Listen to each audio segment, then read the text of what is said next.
आज है धनतेरस। तो आप सभी लोगों को हमारे चैनल लड्डूकान ब्लॉग की ओर से धनतेरस की हार्दिक शुभकामनाएं। और अभी बजने वाला है शाम के 7 बजे का टाइम होने वाला है। पर देख सकते हैं आज धनतेरस के लिए काफ़ी बेहतरीन और मंदिर हमारा बन चुका है। यहाँ पे धूप बत्ती हो चुकी है और यहाँ पर अब थोड़ी देर में कथा हो जाएगी और लड्डू की मम्मी आपको कथा सुनाएगी क्यों आखिर धनतेरस में क्या देवी देवताओं की पूजा की जाती है। सारा सार बताया जाएगा आपको।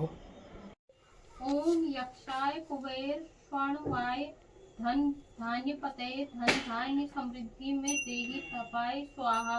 ओम श्रीं ओम ह्रीं श्रीं ह्रीं श्रीं कुबेराय अष्टलक्ष्मी मम ग्रहे धन पूर्य पूर्य मम। ओम श्रीं ह्रीं क्लीं श्रीं ह्रीं वित्तेश्वराय नमः।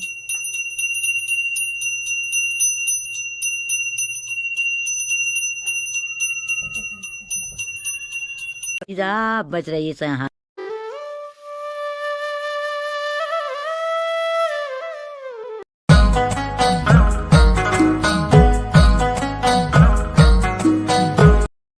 Guys good evening, welcome to my YouTube channel लड्डूकान ब्लॉग। तो गाइज आज है धनतेरस। तो आप सभी लोगों को हमारे चैनल लड्डूकान ब्लॉग की ओर से धनतेरस की हार्दिक शुभकामनाएं। और अभी बजने वाला है शाम के 7 बजे का टाइम होने वाला है। तो हम लोग संध्याकालीन पूजा के लिए यहाँ पर एकत्रित हो चुके हैं।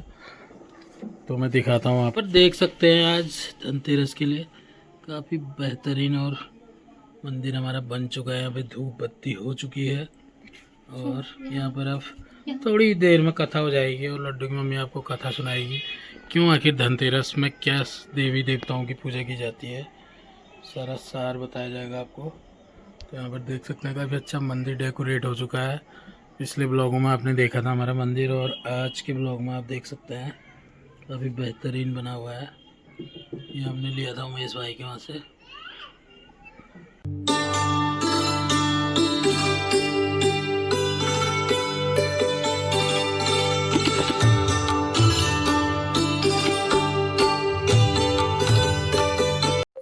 हर साल कार्तिक मास के कृष्ण पक्ष की त्रयोदशी तिथि को धनतेरस का पर्व मनाया जाता है।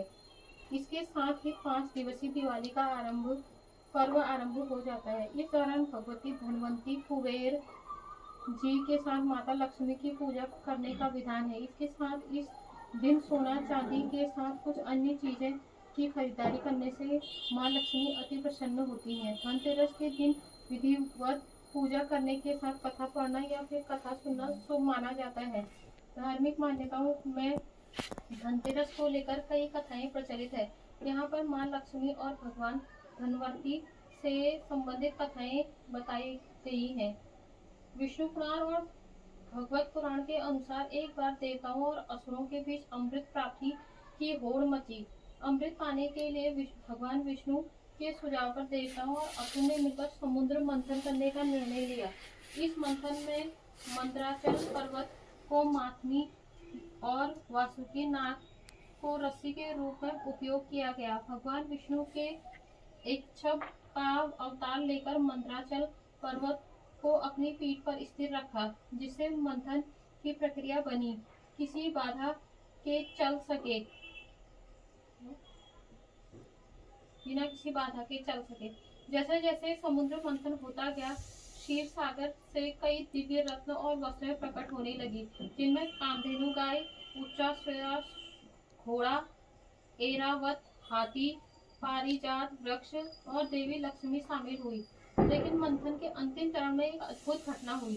समुद्र से एक दिव्य पुरुष प्रकट हुए, जिनके हाथों में अमृत से भरा स्वर्ण कलश था।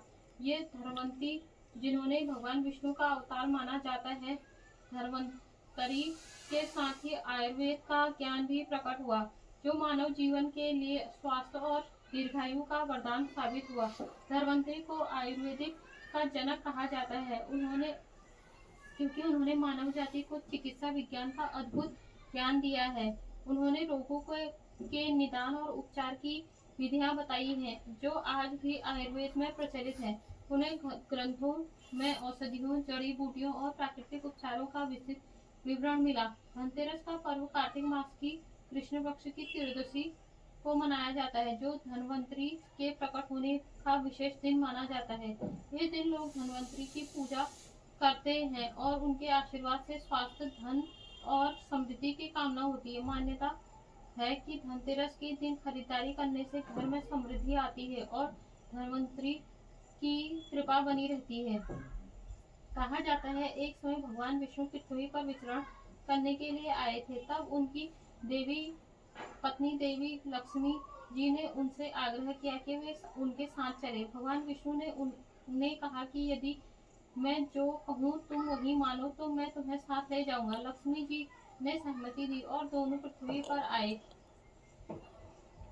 कुछ समय बाद भगवान विष्णु ने लक्ष्मी जी से कहा कि मैं दक्षिण दिशा की ओर जा रहा हूँ, तुम वहीं रुको और वहीं मत जाना। परंतु लक्ष्मी जी का मन कौतूहल से भर गया कि आखिर दक्षिण दिशा में ऐसा क्या रहस्य है कि वे उनकी बात नहीं मान पाई और भगवान के पीछे पीछे चल पड़ी। थोड़ी दूर चलने पर लक्ष्मी जी को एक सरसों का खेत दिखाई दिया, जहाँ सरसों के पीले फूल खूब खिल रहे थे।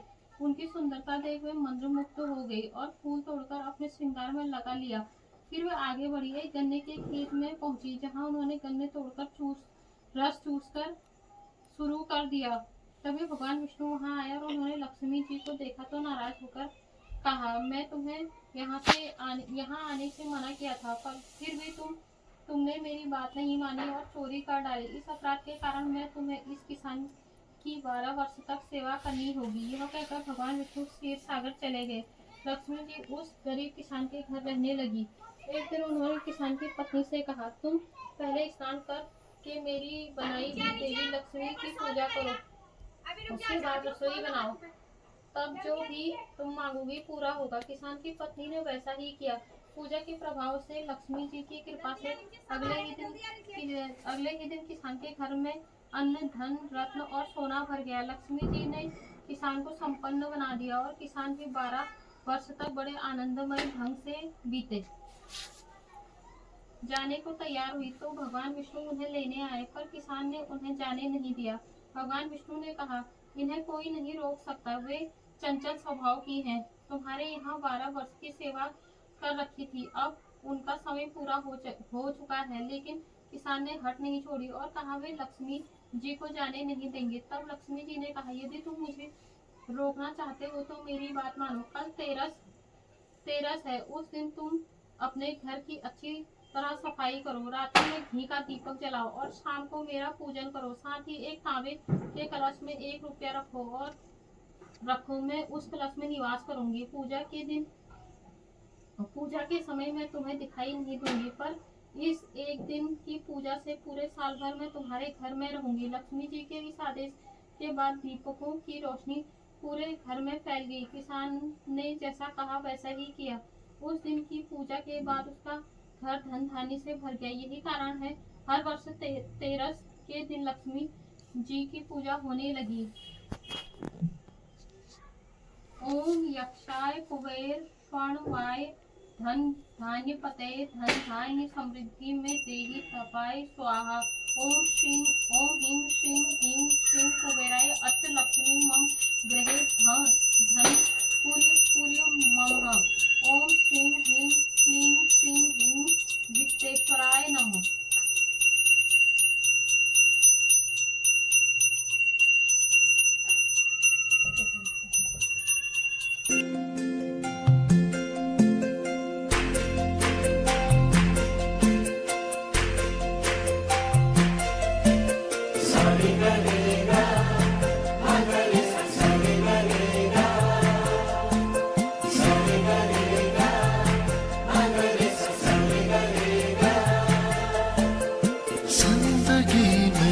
आज लम्हे खास आ गए।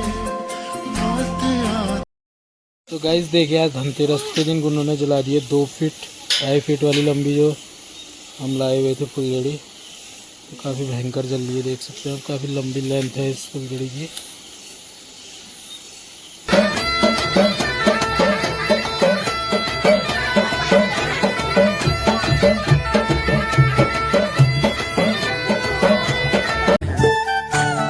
तो गाइस देख सकते हैं यहाँ पर काफ़ी सुंदर सा मंदिर बना हुआ है आज हमारा और अब संध्याकालीन हमारी पूजा समाप्त हो चुकी है।